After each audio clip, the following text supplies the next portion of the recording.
into Cybertruck, so others can build things. Somebody can have a startup, or other companies can build things that are attachments that enhance Cybertruck and turn it into a camper, essentially. Because I think it'd be really cool to have all these like third-party things available for Cybertruck. Awesome. Thank you. All right. I mean, you could also probably just, you're that close, you could just say it or something, I don't know. Actually, we'd like you guys to queue up behind us. So Okay. 3 mics. All right. Yes, so Go just ahead and queue go up. to mic. Thank you. And try to make the question short so we can get through a lot of questions.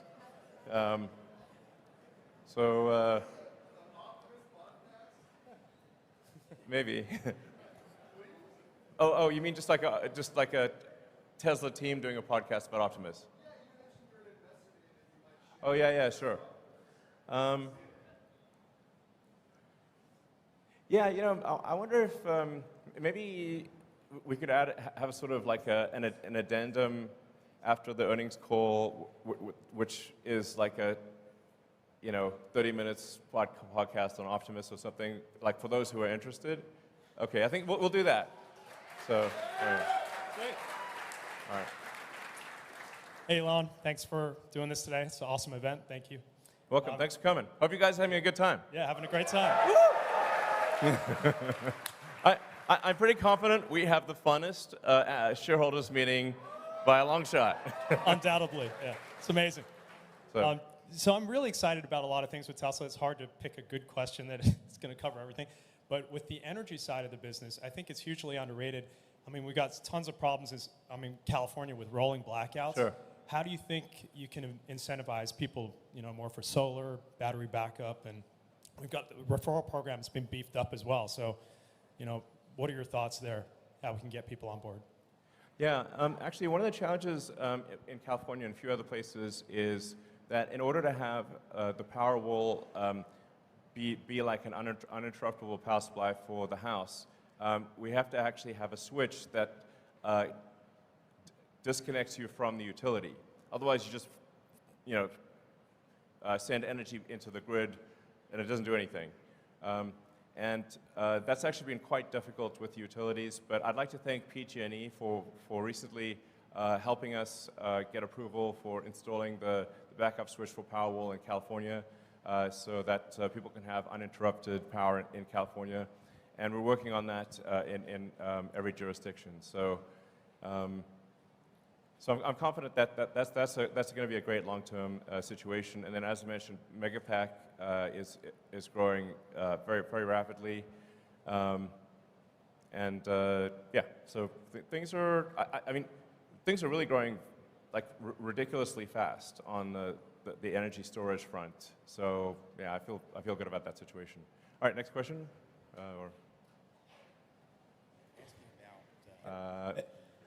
Hello. Great. Hey, Elon, a lot of people have just kind of been wondering, how are you doing? So just wondering, what's up? How you doing? How you feeling? We saw you were partying in Cabo recently, so just What, me? Must have been someone else. yeah, so how are you doing? Just human to human, how you doing? Well, I have to say, it's been a bit of a roller coaster situation.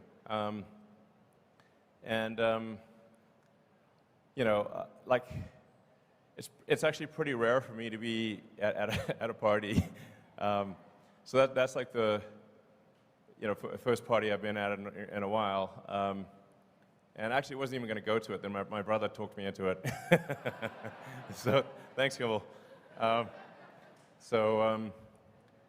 Yeah, I have to say, like sometimes the work pain level is quite excruciating. And then on top of that, I get dumped on in the press. So it's like, it's not exactly super fun. There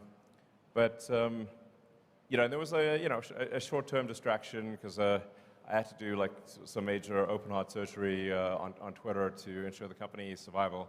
But I think Twitter is now in a stable place, and obviously very excited to have Linda Yaccarino join. And so I think Linda's going to do a great job running Twitter. And I'll provide, obviously, guidance on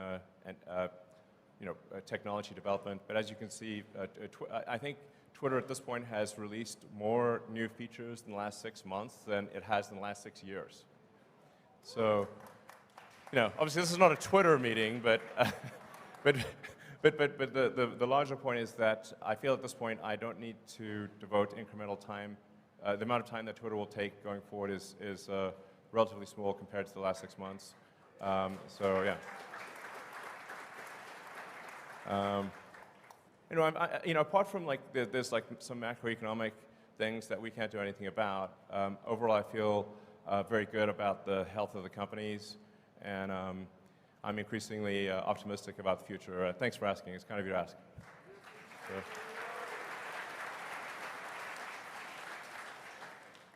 Have you guys considered stretching out the financing terms on your auto business? You talked about earlier, consumers don't necessarily look at the sticker price they're paying. All they're concerned about is monthly payment. Right. And one of the fundamental advantages of an EV is that it's substantially more durable.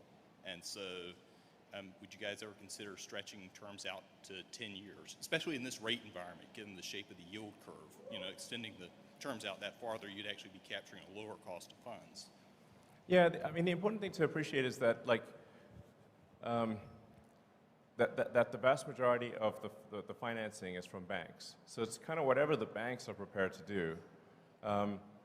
This year, I guess we'll do on the order of $100 billion of sales. And we don't have $100 billion in cash to finance that. So the vast majority of it has got to come from banks. So it's really the bank's choice of what they're willing to do. And it has been tricky with banks recently because, as I mentioned earlier, if you're a bank and you're not sure whether you're going to be alive or not, it's a pretty big distraction, and increasing your auto loan portfolio is very much a secondary priority. So it's just important to appreciate it's not up to Tesla, it's up to the banks. And there's not some easy solution where you can say have a captive financing arm, et cetera, because you have to securitize those loans, and the market for securitizing them is weak. There is no. I wish there was an easy path, but there isn't. So, I think it's just important to remember that the economy moves in cycles, and we've had a very long period of upcycle. The next 12 months will be, I think, difficult for everyone. And I think, when Berkshire Hathaway had their annual meeting, Warren and Charlie actually said, hey, this year, the Berkshire companies are going to make less money.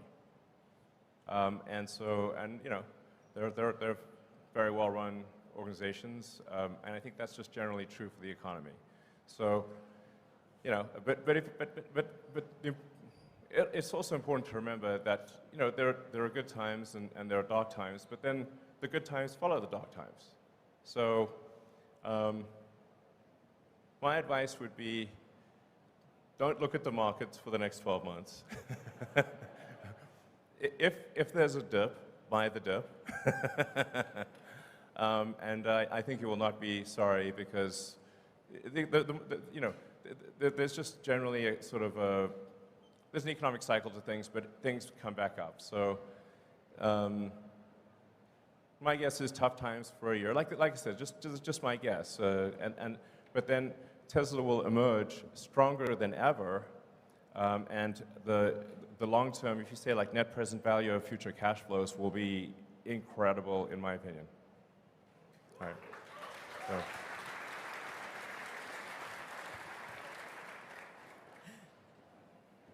Hey, Elon, meet Kevin here. Hey, how's it going? Good, thanks. So Tesla is the largest position in my ETF, ticker PP, and that's for pricing power. Right. And I'm curious, I really think that some of the features that you highlighted here, like the over-the-air airbag deployments of improving the features, the safety features, are great things that we could be advertising. I know you've heard this many times before. I know you have. But sorry, go ahead, yeah. $525 off every car this year is half a Netflix's advertising budget. $1,000 is the entire Netflix advertising budget, and I see their ads everywhere. Why not advertise these things that you told us here? I feel like nobody else knows about this. I just talked to Gordo, the Tesla bear, and he's still talking about 2016 New York Times pieces. These people are in the past, man. That's like 7 years ago at this point. Yeah, I mean, that's what I'm saying. yeah, it's actually, I talk to a lot of people, and they still think that like Teslas are like super expensive. And like, no, actually, the starting price for a Tesla is below the average auto price in the US. It's like, and that's a good thing.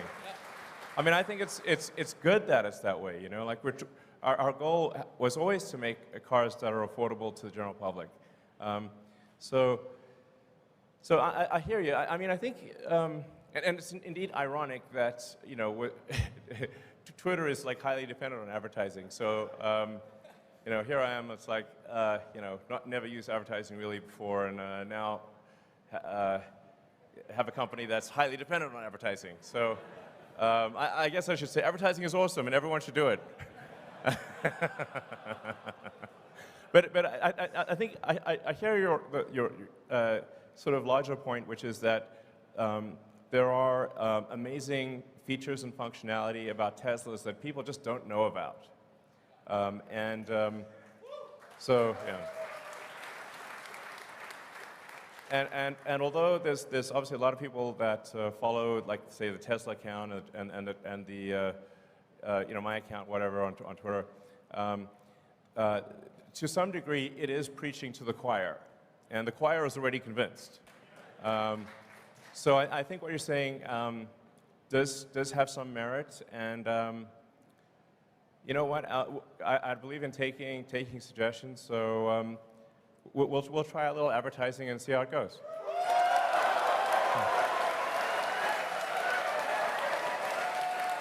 Okay. Okay. All right. I wasn't expecting that level of enthusiasm. But okay, it sounds like our shareholders, if I read between the lines, subtle as it is, are saying we should probably do some advertising. Okay, very well. All right.